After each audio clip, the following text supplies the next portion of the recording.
Je vous souhaite une très bonne journée, un joyeux dimanche.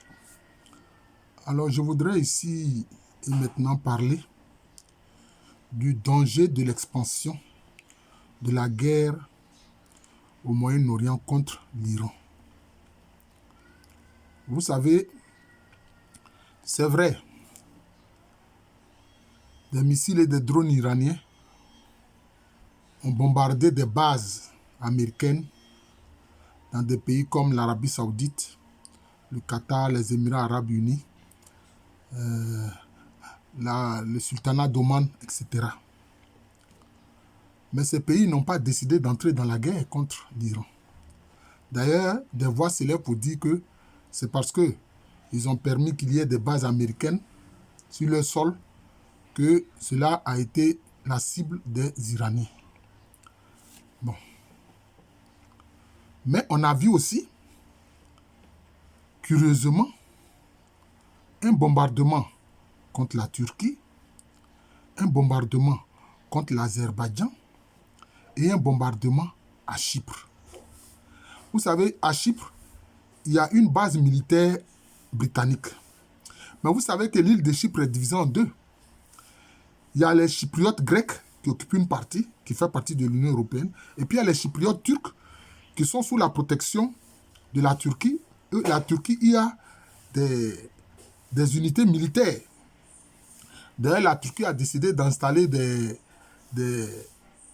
armements intercepteurs de drones et de missiles dans la partie chypriote turque. Vous voyez. Et on a vu aussi une attaque contre une raffinerie. Alors, concernant l'attaque contre la raffinerie, contre la Turquie, contre l'Azerbaïdjan, contre Chypre, l'Iran a dit que non.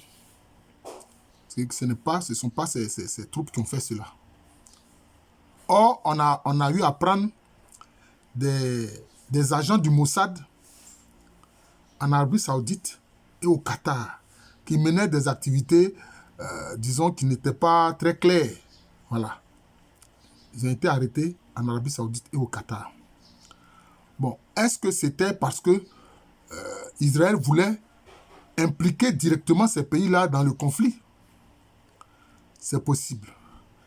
Mais ce qui est étonnant, c'est que Israël allait réveiller la guerre au Liban, en attaquant le Liban sud, qui est à majorité chiite, c'est vrai, où il y a le Hezbollah. Vous voyez? C'est comme si Israël est en train de se battre maintenant sur deux fronts. Vous voyez? C'est vrai. Les chiites sont très solidaires. Il y a eu quelquefois des tirs de missiles ou bien de drones du Hezbollah contre Israël. Mais là, jusqu'à présent, concernant la guerre contre contre l'Iran, le Hezbollah n'avait pas bougé. Or là, Israël allait bombarder le Liban et même les quartiers de la capitale Beyrouth qui sont peuplés à majorité de chiites. Peuplés à majorité de chiites. Donc, la guerre est en train de s'étendre. La guerre est en train de s'étendre. Et donc, le Hezbollah a recommencé à tirer des missiles contre Israël. Parce que quand il y a eu le décès, l'assassinat de Hassan Nasrallah, qui était le leader du Hezbollah, apparemment, c'était comme si le Hezbollah avait, je peux dire, fait une pause.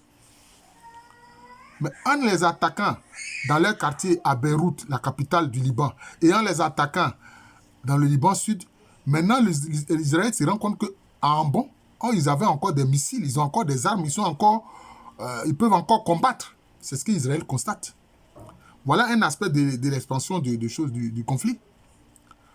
Mais un autre aspect de l'expansion du conflit, c'est ce qui se passe en Irak. N'oubliez pas que quand le régime de Saddam Hussein s'est écroulé, finalement, quand il y a eu les élections, après tant et tant de tribulations, quels sont ceux qui gouvernent l'Irak? Ce sont des chiites parce que les chiites sont majoritaires en Irak. Le premier ministre, c'est Nouri al-Maliki. Je crois que c'est lui. Je crois qu'il il est encore là. Vous voyez? Et même, il est encore candidat pour une autre élection. Nouri al-Maliki, c'est un chiite de l'Irak. Et les soldats américains qui ont été arrêtés. Le président Trump a dit que non, il n'y a aucun soldat américain qui a été arrêté par l'Iran. Mais je pense qu'ils ont été arrêtés en Irak. Voilà. Parce qu'il y a encore quelques troupes américaines en Irak, mais ces troupes-là ne sont pas nombreuses. Mais ce n'est pas que le gouvernement chiite de l'Irak déclare la guerre aux États-Unis, mais ce sont des milices. Ce sont des milices chiites en Irak. C'est ceux-là qui ont fait prisonnier ces soldats américains. Et qui sait ce qu'ils vont faire de ces soldats-là? Parce que ce ne sont pas des forces officielles. Est-ce que ces milices-là vont les remettre à l'Iran? Est-ce que ces milices-là vont exécuter ces soldats américains? Voilà le problème. Mais le gouvernement de Trump nie toutes ces arrestations-là. Parce que le problème avec les États-Unis, quand les États-Unis font la guerre, ils essaient de dissimuler les choses. D'ailleurs, tout gouvernement qui est en guerre fait cela. Voilà. Mais c'est quand les cadavres commencent à arriver, les cadavres des militaires commencent à arriver à Dover. Parce que tous les soldats américains qui meurent sur le champ de bataille, ils passent par Dover. C'est là que leurs corps arrivent d'abord aux États-Unis, à Dover. Quitte maintenant après à ce que leurs corps soient remis à leur famille. C'est quand les cadavres arrivent à Dover que alors, quelquefois, très souvent, quand il y a trop de cadavres, alors les Américains commencent à protester contre leur gouvernement. Voilà. À propos d'une guerre. C'est ce qui s'est passé concernant la guerre au Vietnam. Vous comprenez? Donc, c'est comme si la guerre là maintenant s'étend au Liban. C'est vrai, au Liban, il y avait anciennement des affrontements entre Israël et puis les choses. Mais aussi, ça s'étend maintenant en Irak. Ça s'étend en Irak. Et comme, en fait, je pense que Netanyahou a fait cela parce qu'il craignait que déjà ceux du Hezbollah entrent dans la danse. Mais jusqu'à présent, il ne l'avait pas fait. Il ne l'avait pas fait. Voilà. Et maintenant, voilà que le Hezbollah commence à tirer des drones et des missiles dans le nord d'Israël. Et même les leaders ont déclaré qu'ils demandent aux Israéliens de quitter leurs frontières nord. Parce que la frontière nord d'Israël fait frontière avec le sud du Liban, où sont d'ailleurs les chiites en majorité. Vous comprenez? Israël a pensé aussi que le Hamas avait été annihilé. Oh non, il y a encore des unités combattantes du Hamas à Gaza, malgré le carpet bombing où vraiment Israël a bombardé pratiquement tout l'espace de Gaza. Il y a encore des combattants du Hamas qui sont là, qui de temps en temps envoient des roquettes, des roquettes contre Israël. Vous voyez? C'est comme s'il y a une extension de la guerre et on ne sait pas où tout ça va nous mener. On ne sait pas où tout ça va nous mener. Voilà. Et ça, je ne suis pas sûr que Trump et puis Netanyahou, en déclenchant cette guerre, ils s'attendent à ça. Surtout ce qui se passe en Irak. Ce qui se passe en Irak. Voilà. Et les pays du Golfe, les royaumes du Golfe voudraient que tout ça prenne vite fait. Parce qu'ils sentent que leurs régimes sont menacés par cette situation-là. Voilà. Leurs royaumes peuvent s'écrouler. Que ces familles princières-là puissent perdre le pouvoir. Parce que très souvent, dans ces familles, dans ces pays-là, il y a des minorités chiites. D'ailleurs, au Bahreïn, la population est majoritairement chiite. C'est la famille royale Khalifa, la famille des Émirats de l'Émirat du Khalifa, qui sont la famille Khalifa. C'est eux qui exercent le pouvoir à Bahreïn. Eux, ils sont sunnites, mais leur population est en majorité chiite. Donc, voilà ce qui se passe.